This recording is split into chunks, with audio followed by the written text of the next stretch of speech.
If you're coming to the UK on a skilled worker visa, or you are already in the UK on a skilled worker visa, you now have to prove a higher level of English than before. Here is the good news, and I really want you to hear this.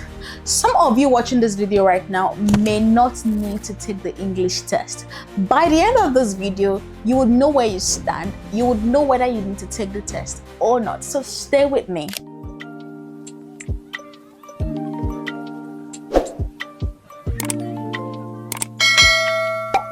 A quick note, everything I'm sharing today is based on research from the official UK government website. I am not an immigration lawyer and I am not a legal advisor. You might need to speak to a qualified immigration advisor to discuss your situation and help you make the right decision based on your situation. Ready? Let's get into it. From the 8th of January 2026, new UK skilled worker visa applications now have to test English at the level called B2. It used to be B1. You ask, then what does that mean? What does B1 mean? What does B2 mean?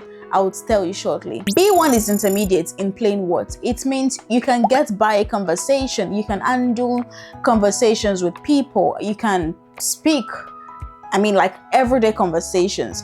B2 is a step up. It simply means you can hold a proper conversation even when it gets complex. You can read and write clearly. In simple terms, B1 is you can get by a conversation, while B2 is you can hold the conversation properly. Now, it is important to note here that for this English test, it will be tested in 4 areas. That is reading, writing, speaking, and listening. So here is what this means for you.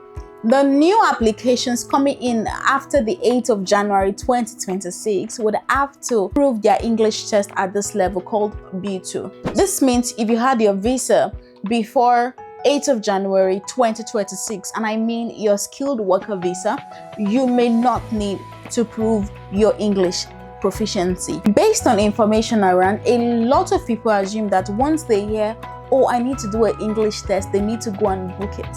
Meanwhile, a lot of people are covered. A lot of people wouldn't have to do this English test. There are several areas for you to know if you need to take the test or not. Now, the first way is, and this is the big one for many of you right now, if you have a degree that was taught in English, you do not have to take the test. Now, this also includes and even applies to whether or not you took your degree taught in English in the UK or in your home country.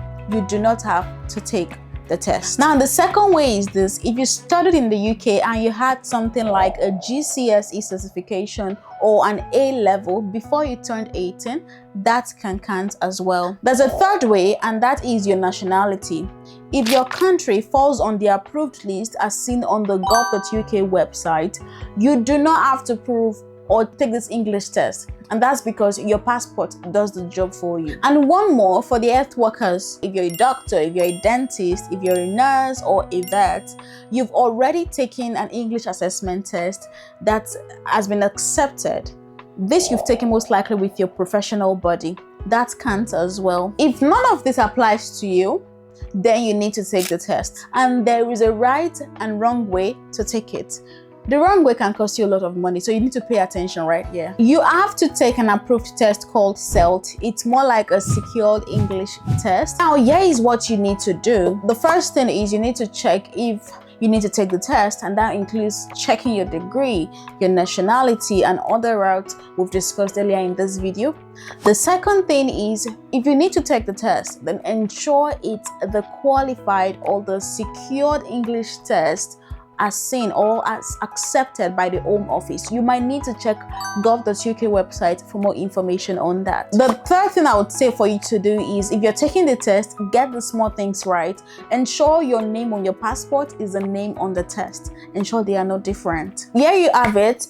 If this helped you, or if you know someone who needs to see this video and know what to do, you might need to share with them. Let them know if they are qualified to take the test or not.